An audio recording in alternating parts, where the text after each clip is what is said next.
plus grosse réussite professionnelle, Eddy, c'est d'avoir réussi, je pense, après 10 ans dans un domaine très spécialisé qui était l'achat média, les campagnes de publicité, programmatique, affiliation, etc., de comprendre que j'avais de la valeur au-delà de cette expérience, que j'avais rencontré des gens, que j'avais traité plein de problématiques et que je pouvais en tirer quelque chose pour une nouvelle activité.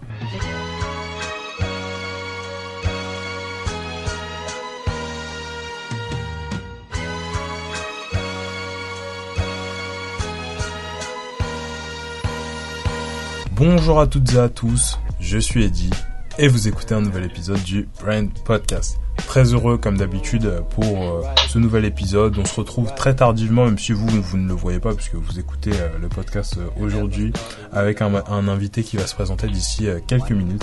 Pour toutes les personnes qui découvriraient le Brand Podcast suite à cet épisode, ce podcast a pour but de vous aider à créer des marques fortes et adaptées aux défis du digital à travers les histoires des meilleurs artisans du marketing de demain. Voilà, je le répète toujours, c'est un peu la tagline du podcast qui va peut-être évoluer d'ailleurs pour la saison 4, mais on en reparlera probablement très bientôt. Avant qu'on débute, petit claim pour le Instagram du podcast, BRVND Podcast. Il y a toujours plein d'exclusivités dessus, donc voilà. Sans plus tarder, Mathieu, est-ce que tu peux te présenter ? Déjà, bonjour Eddy, et ravi de participer à cette belle émission. Je crois que c'est sa saison 3, donc je suis encore plus honoré de clôturer cette saison. Donc je me présente, je suis Mathieu, j'ai une petite quarantaine d'années, 39 pour être exact, 2 enfants, j'habite à La Rochelle. Ça fait une quinzaine d'années que je travaille dans le marketing digital depuis 2007 pour être précis, et je suis aujourd'hui consultant, formateur et entrepreneur dans le digital marketing. Parfait, ça regroupe plein de casquettes, mais de toute façon on va avoir l'occasion d'y revenir. Comme d'habitude, vous commencez à le connaître. On va partir sur le parcours de Mathieu en premier, puis ensuite on va aborder un petit peu plus ce qu'il fait dans la vie de tous les jours au travail, et ensuite on va continuer avec le Fast and Curious version brand. Sans plus tarder, rentrons directement dans le vif du sujet. Toi, tu as passé 10 ans chez Time One, donc un groupe qui est spécialisé dans l'acquisition client. Quand tu es arrivé chez eux, vous étiez 7, et au moment de ton départ, vous étiez plus de 150, ce qui implique que tu t'es trouvé à un moment dans une posture de manager, à devoir encadrer énormément de personnes, si j'en crois ton LinkedIn, une 60aine.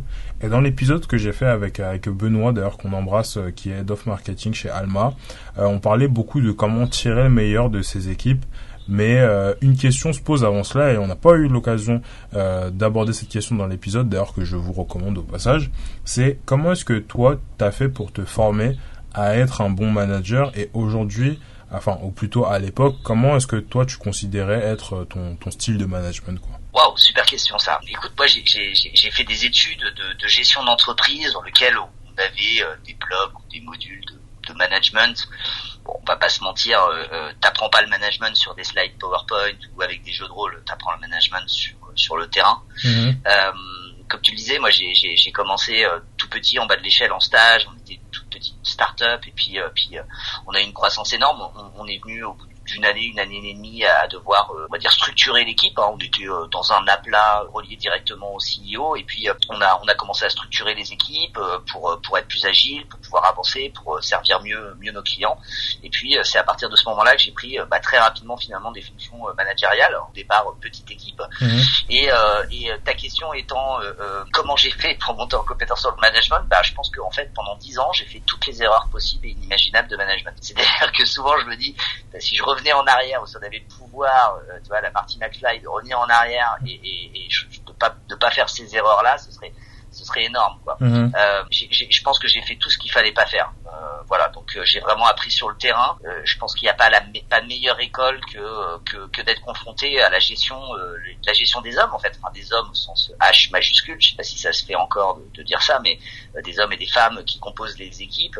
C'est très compliqué. C'est plus simple de gérer des clients que de gérer ses propres équipes, à mon sens, parce qu'on est plus expert de son métier à la base. Et c'est vrai que c'est une grande tendance aussi, en tout cas que moi j'ai vécu, peut-être différente aujourd'hui, mais j'ai moins de visibilité, dans les entreprises, de promouvoir des bons experts à des postes managériaux. Il y a une loi d'ailleurs qui dit que à force d'être promu à un poste supérieur, t'atteins à un moment ton plus haut niveau d'incompétence, et moi je l'ai atteint à tout. C'est-à-dire que pour être très franc, si si dans tes auditeurs il y a des personnes qui sont de mes anciennes équipes, elles vont bien rigoler, mais c'est effectivement et mon style de management était pas des plus souples, pas des plus flexibles.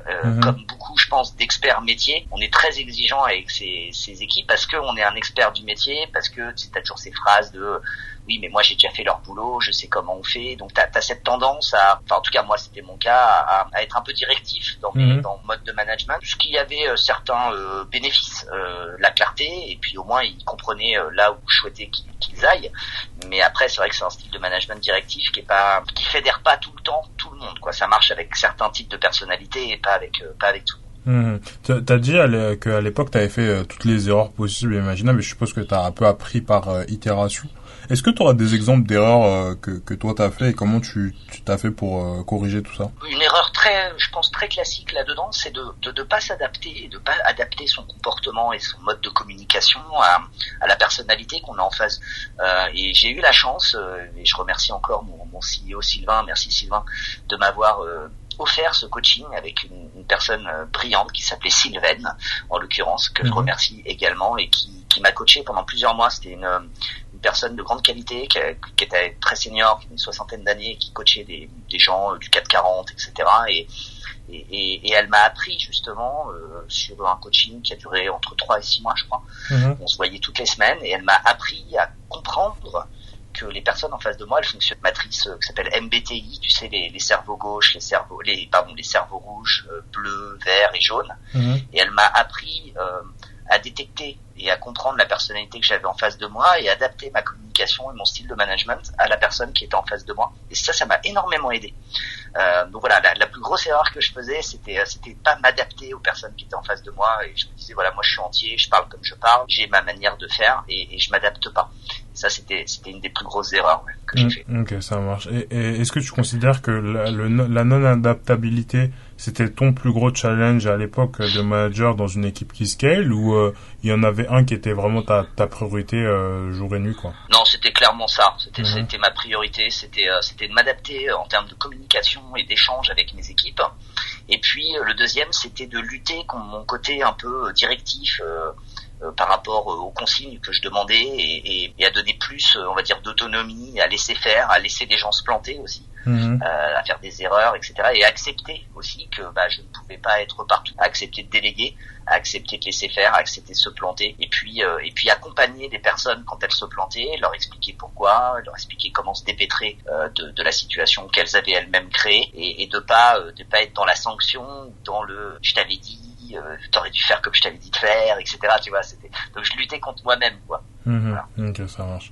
T'es le premier invité dans le podcast qui a un podcast aussi. Alors c'est assez marrant parce qu'en fin d'épisode, j'ai assez fréquemment des invités qui me posent des questions sur le futur du podcast, mon avis, genre de choses. Et j'ai jamais pu poser la question à quelqu'un d'autre. Donc pour rester un peu dans le thème du format, toi en termes de personal branding, qu'est-ce que ça t'a apporté de le fait d'avoir un podcast? Est-ce que ça t'a apporté des opportunités? T'as des avantages liés au fait de le faire? Et est-ce que tu le recommanderais à d'autres marketeurs de notre audience? Bonne question. Déjà, je voudrais rendre à César ce qui est à César, c'est-à-dire que je remercie avant tout Laurent, qui est la personne qui a créé le podcast. Est-ce que je peux donner le nom, Eddy? Ouais, vas-y, pas de souci. Voilà, donc le podcast s'appelle Banous sur le marketing digital, mais je pense qu'il est suffisamment différent de podcast qui nous accueille aujourd'hui pour en parler. Et ce podcast a été créé par Laurent en side project, qui a des activités professionnelles d'ailleurs assez denses, et qui j'étais le premier invité de ce podcast. Et puis Laurent est un copain, il est même devenu associé sur une autre activité. Et puis je lui ai dit, écoute, si tu veux, je peux t'aider à développer le podcast. Et puis j'ai rejoint l'aventure un peu comme ça, comme une pièce rapportée. Je suis beaucoup moins actif sur les derniers épisodes. Donc voilà, je voulais surtout replacer le fait que Banous est animé, créé et propulsé par Laurent. Par contre, moi, effectivement, ça m'a apporté déjà des rencontres. Moi, je vais pas faire le laïus de Astérix, mais c'est des rencontres. Ça, c'est chouette de pouvoir avoir une raison de contacter des gens. On n'aurait peut-être pas contacté si on n'avait pas eu cette opportunité-là et cette proposition de leur donner la parole. Ça, c'est chouette. Des nouveaux skills aussi, parce que, comme tu le sais, dit, il faut préparer les émissions. Après, il faut les monter, il faut les diffuser, faut les propulser par les réseaux sociaux, par le bouche à oreille, par du marketing. Donc tout ça, c'est aussi de la pratique qui est extrêmement intéressant. Puis le dernier point, c'est que, pour être très franc, ça m'a donné une certaine légitimité aussi auprès de prospects, de clients potentiels, de clients actuels, et une certaine assurance, c'est quelque chose de nouveau à leur raconter, à leur proposer, et puis de la légitimité par rapport aux activités, aux services que je leur propose aujourd'hui. Ok, donc toi tu recommanderais la chose à des gérants de notre audience qui sont des marketeurs, des spécialistes de leur métier, mais qui se tâtent un peu à démarrer un podcast, quoi. C'est là où je suis mitigé. Je sais pas si aujourd'hui le meilleur moyen de se faire entendre, de créer du contenu, est-ce que c'est le podcast? J'ai la sensation que ça commence à être un petit peu bouché. Pour être audible, sans jeu de mots, faut quand même être sur des contenus, on va dire, très spécifiques. Ça prend du temps. Y a plein d'autres moyens aujourd'hui, quand tu vois par exemple le stream sur Twitch, même des gens sur TikTok qui finalement créent des contenus qui sont très chouettes. Alors tu vas me dire ça n'a rien à voir, ouais, mais finalement à la base ils ont envie de parler de quelque chose, ils ont envie de partager une expérience, de créer, et aujourd'hui tu as tellement de supports qui te permettent de créer, sur lesquels il y a peut-être moins c'est moins bouché, on va dire. Je pense qu'il faut pas se jeter tête baissée dans se dire ok, le podcast c'est le format qu'il faut faire. Tu vois, on va pas reparler de l'effet Clubhouse, mais tu vois, des espèces de hype qui a tombé direct. Mais faut se poser la question du média, du support qui est le plus adapté par rapport à ce que tu veux faire, créer, etc. On en reparlera, je pense, un petit peu après, mais je suis à fond sur créer des side projects, lancez-vous. De toute façon, c'est le meilleur moyen d'apprendre, de pratiquer, de s'upskiller. Maintenant, réfléchissez aux différentes plateformes qui vous permettent de faire ça. Centrez pas forcément sur le podcast, quoi. Voilà. Ok, ça marche. Si j'en crois ta description LinkedIn, toi, t'es quelqu'un, du coup, de curieux, touche à tout, autonome. Donc, ce qui se confirme par le fait que t'aies énormément d'activités, hein, donc la formation, le conseil ou encore le podcast. Aujourd'hui, toi, ça serait quoi le conseil que tu donnerais à notre audience sur arriver à bien gérer son temps pour pas se disperser? Est-ce que tu utilises, je sais pas, des outils particuliers, ce genre de choses? Alors, c'est une bonne question. Je vais paraître sûrement peut-être un peu archaïque ou préhistorique auprès de tes auditeurs, mais moi, l'outil que j'utilise le plus, c'est mon agenda. Alors, j'utilise ponctuellement sur des projets, des Trello, j'utilise Slack, etc. Mais c'est pas là où j'organise ma vie professionnelle, même personnelle. C'est Google Agenda, quoi. Tu verrais mon agenda et c'est juste une monstruosité de blocs. Je pense qu'il y a que moi qui peut comprendre mon agenda, mais je mets tout dedans, c'est-à-dire soit des choses très basiques comme les rendez-vous, les meetings, les choses, voilà, mais aussi c'est ma to-do list, voilà. Je passe une grosse partie de ma journée, hein, c'est pas une grosse partie de ma journée, mais je passe quand même pas mal de temps à réorganiser mes blocs. C'est là où je gère mon temps sur les projets, mon temps perso.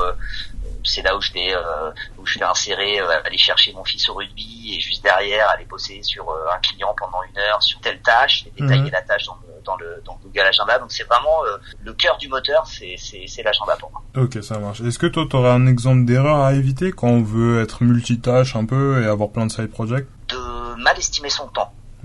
Et à 40 piges, j'ai encore beaucoup de mal à estimer le temps à passer sur pas mal de tâches. Je pense que c'est un truc que faut vraiment vachement d'années avant de comprendre. Moi, ça fait 4 ans que je suis indépendant et ça fait 15 ans que j'utilise mon calendrier et les outils d'organisation. Mais estimer le temps que tu vas mettre à produire un livrable, à faire une tâche, etc., c'est quand même, je pense, un des challenges les plus importants, et il faut vraiment pas sous-estimer le temps que prennent les choses. Ouais, je te rejoins assez, parce que c'est vrai que très vite tu te dis un petit truc et ça peut être rapide et ça prend toute la journée. Moi, je sais qu'un des bons conseils que j'ai, je crois, lu ou vu, je sais plus trop où d'ailleurs, c'était de se limiter à 3 tâches importantes par jour, et je sais que ça fait une grosse différence, parce qu'au moins tu te dis j'ai qu'un seul truc à faire, 2 trucs à faire dans la journée, tu sais que t'en as pas 15 000 et tout, et si ça prend un peu plus de temps, bon, tu t'étais pas dit que t'allais faire 6-7 trucs.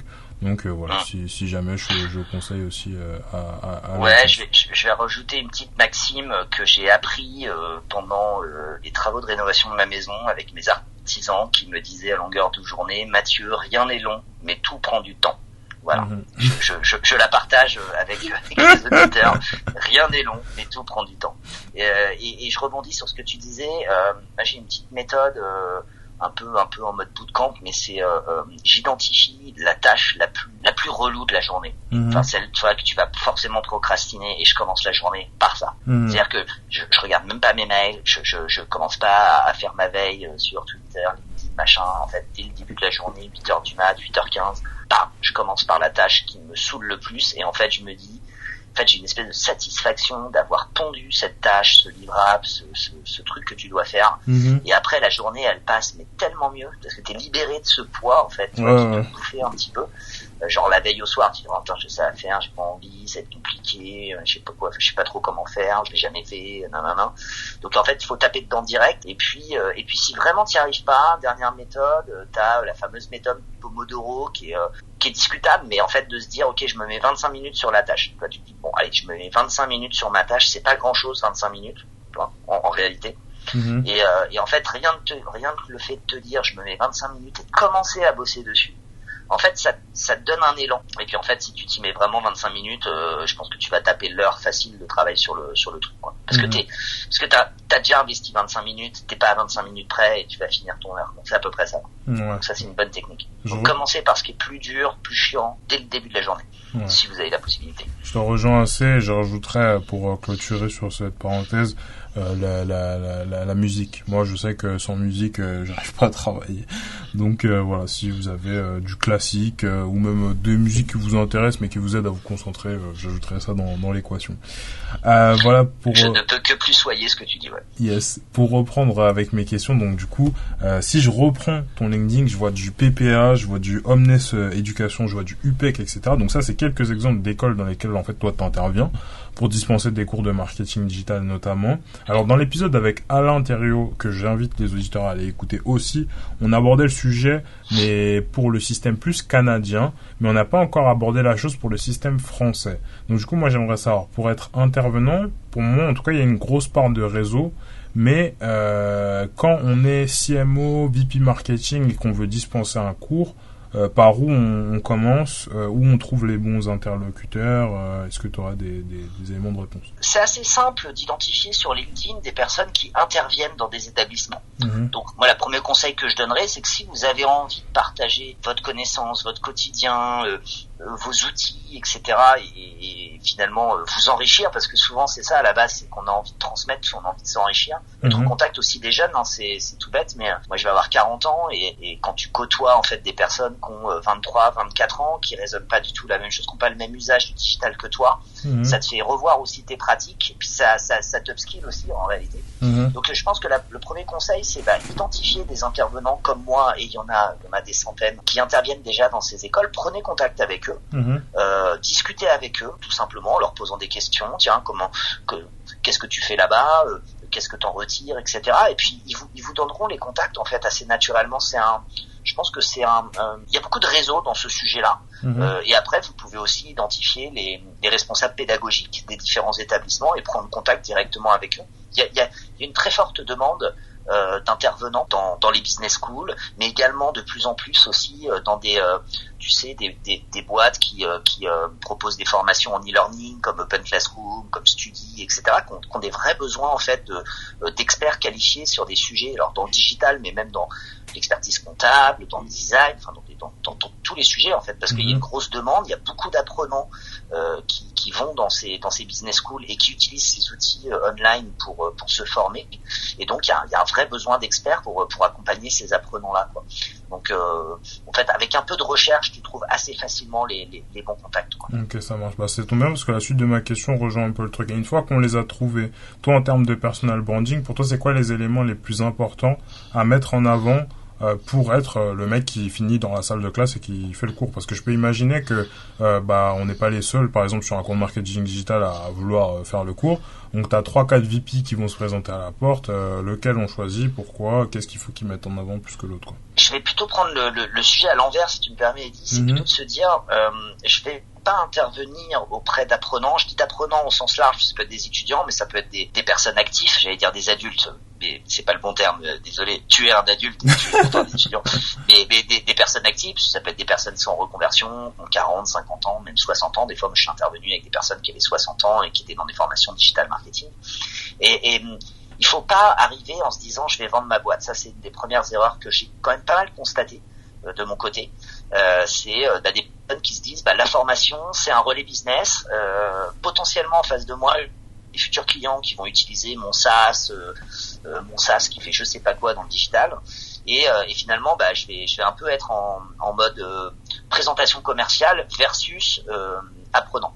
Donc ça, faut faire attention à ça. Il faut vraiment rassurer ton interlocuteur en face, qui est responsable pédagogique ou qui est le responsable de filière, sur le fait que, ok, tu as une expertise, mais tu as aussi la capacité à transmettre ton savoir aux personnes qui sont en face de toi. Mmh. Et je dis aux personnes en face de toi parce que transmettre quelque chose à des étudiants de master, transmettre quelque chose à des personnes qui sont en activité, qui ont fait de la com pendant 20 ans et qui connaissent pas le digital, c'est pas les mêmes techniques à utiliser. Mmh. Donc il faut vraiment faut déjà que la personne se pose la question de se dire est-ce que je suis capable, est-ce que j'ai une méthodologie. Faut pas que je rentre trop dans mon expertise, faut que je simplifie les choses et c'est ça qui est complexe, c'est de simplifier ton expertise et d'avoir cette capacité à créer pédagogiquement un parcours qui va créer de l'empowerment, qui va susciter l'attention et l'intention de faire quelque chose auprès de l'apprenant. Donc je pense qu'il faut vraiment rassurer l'établissement sur cette double casquette. Je connais mon métier et je sais aussi le transmettre.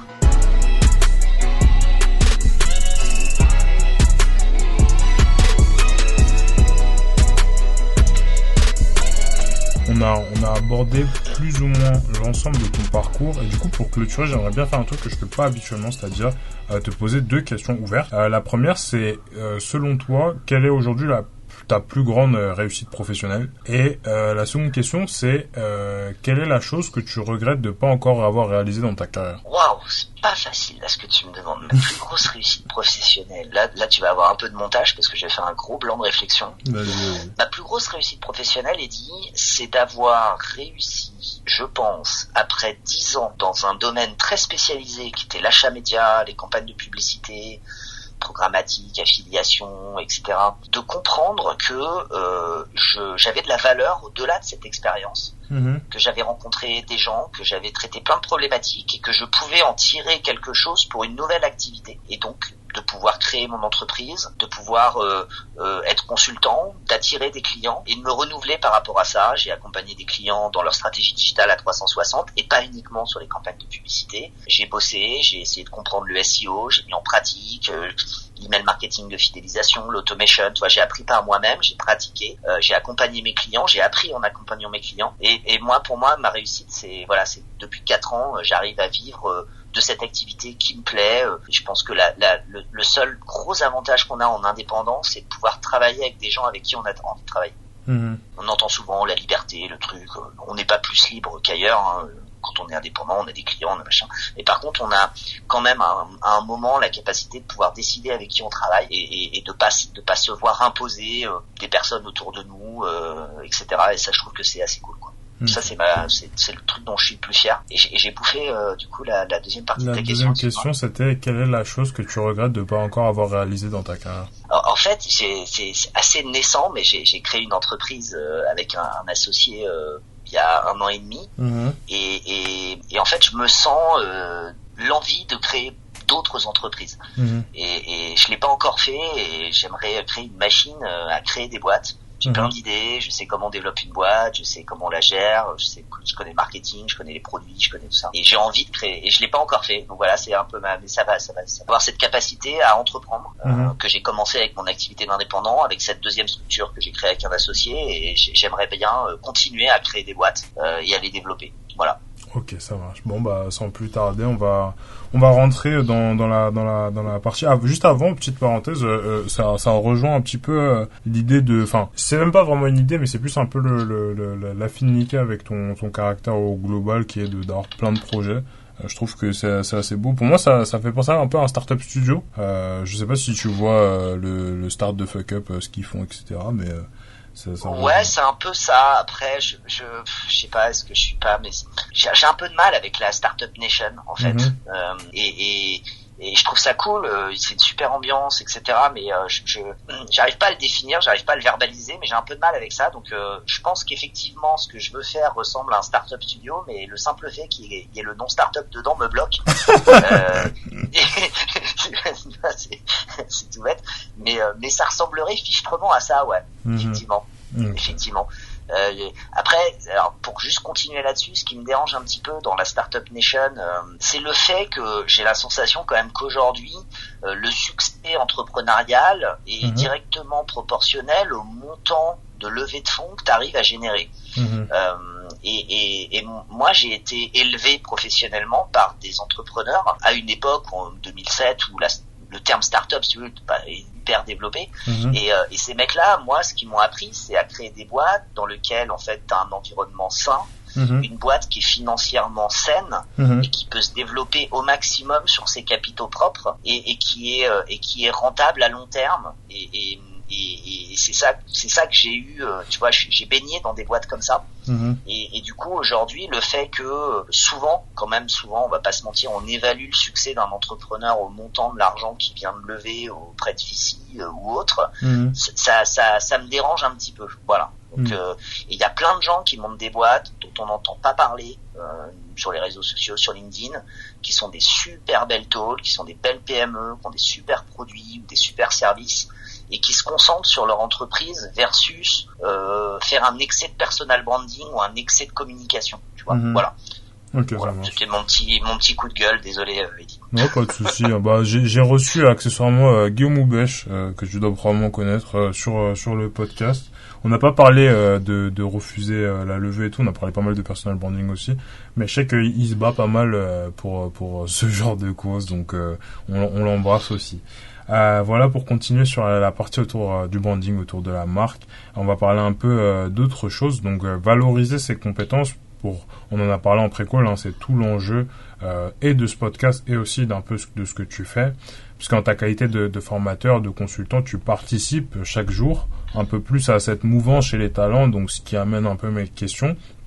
Je sais que tu es un grand partisan de la veille perpétuelle, de la formation continue, mais à l'ère d'Internet et où l'information est abondante et un peu partout, où est-ce que toi tu conseillerais plutôt à nos talents de rechercher en priorité quand il s'agit de trouver des sources pertinentes, actionnables pour se former, quoi? Je pense que t'as effectivement, comme tu le dis, le knowledge est à disposition. C'est-à-dire que tu as plein de formats différents. Je pense qu'il faut trouver les sources d'informations, de savoir qui te correspondent et surtout varier ces sources. Le podcast, je trouve, est aujourd'hui un format qui te permet de digérer des notions. Quand tu commences à aborder, par exemple, de la formation sur de l'automation, des choses comme ça, ça peut être un peu dur, tu vois, tu parles des scénarios, etc. Ça peut être un peu lourd parfois.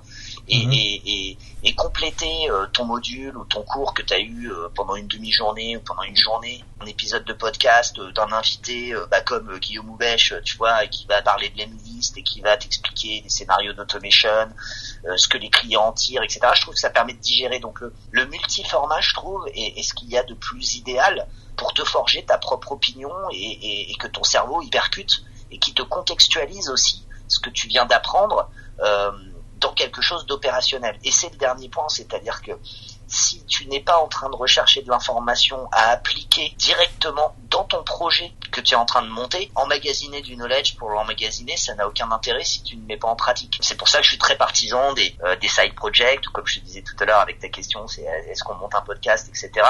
Peu importe, mais aller chercher de l'information pour faire de ton projet un succès, quoi. Et donc cette information, tu vas la gober, tu vas la comprendre et tu vas essayer de la mettre en application tout de suite sur ton projet. Et c'est ça qui va faire que ça fonctionne, qui va faire que tu vas t'améliorer. Si juste tu prends de la source d'infos et puis tu vas te coucher après, ça marche pas. Tu pratiques tout de suite. Voilà.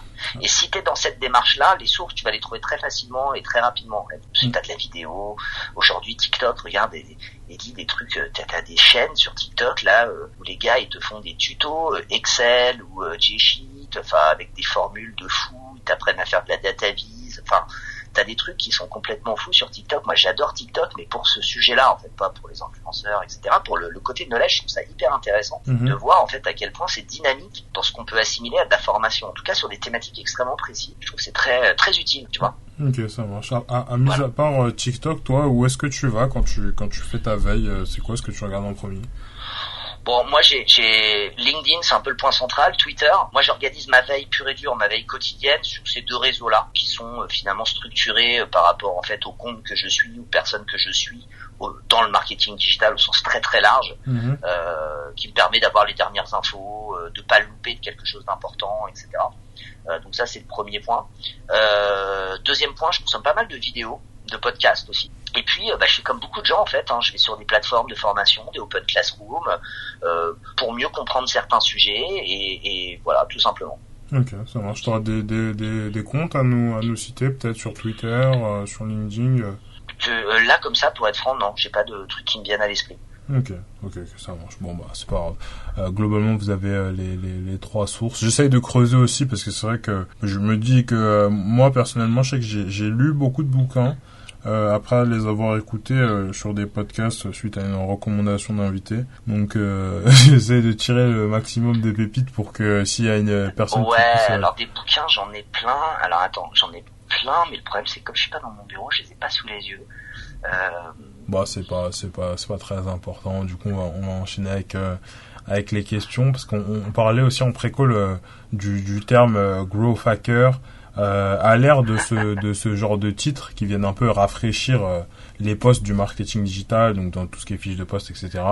Moi, j'aimerais bien savoir qu'est-ce qui, selon toi, change par rapport à il y a 5 ans sur la manière dont les talents ils doivent se positionner pour obtenir les meilleures opportunités sur le marché de l'emploi. Est-ce que c'est des soft skills? Est-ce que c'est des hard skills? Est-ce que c'est un mindset?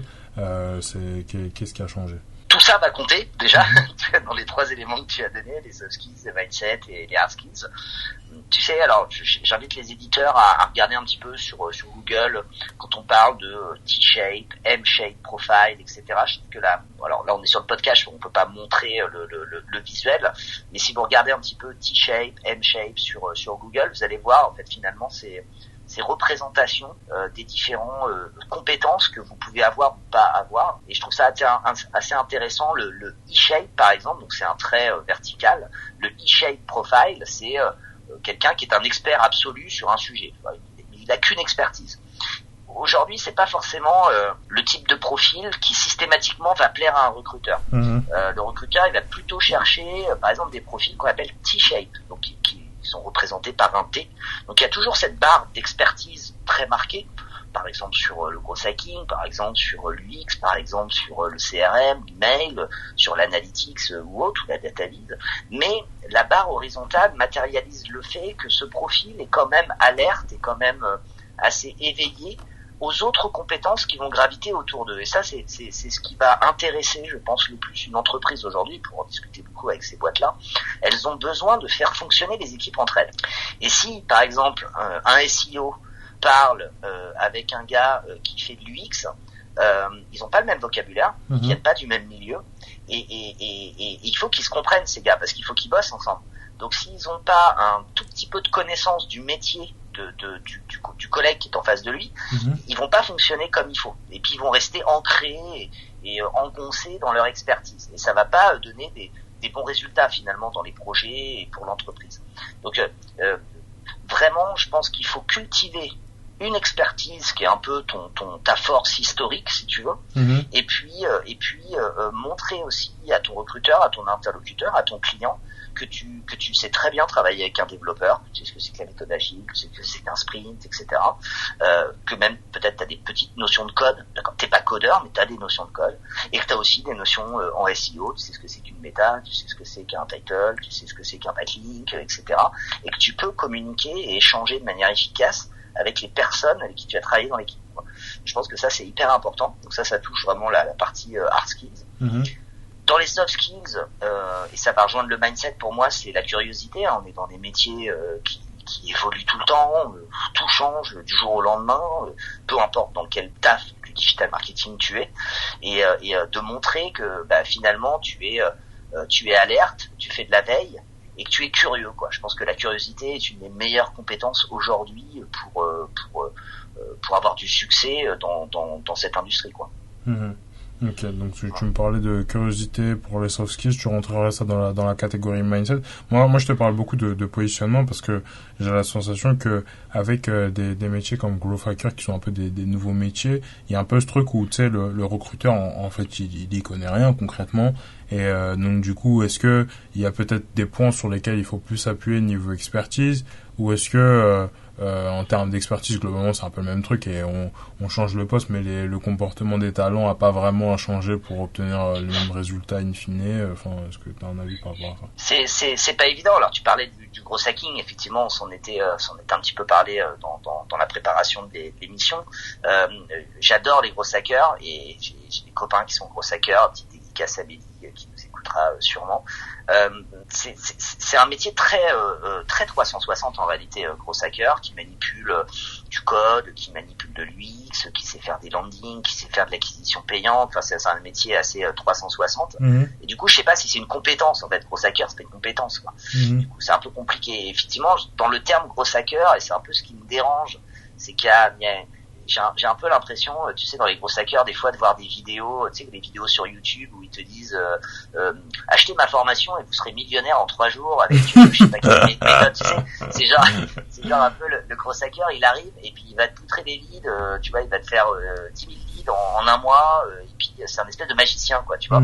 Et alors que c'est beaucoup plus compliqué que ça, on le sait, tu le sais, t'es toi-même gros hacker et c'est l'agrégation de plein de compétences. Donc faut pas trop jouer sur la crédulité du recruteur qui lui parfois ne connaît pas les métiers et ne sait même pas vraiment ce dont il a besoin comme profil. Il faut dire voilà ce que je sais faire et voilà ce que je peux produire pour ton entreprise, tout simplement. Voilà. Donc montrer des faits, montrer des chiffres, montrer tes achievements. Qu'est-ce que tu as fait précédemment? J'ai augmenté le chiffre d'affaires de 30% grâce à une campagne de communication de tel type ou de tel type.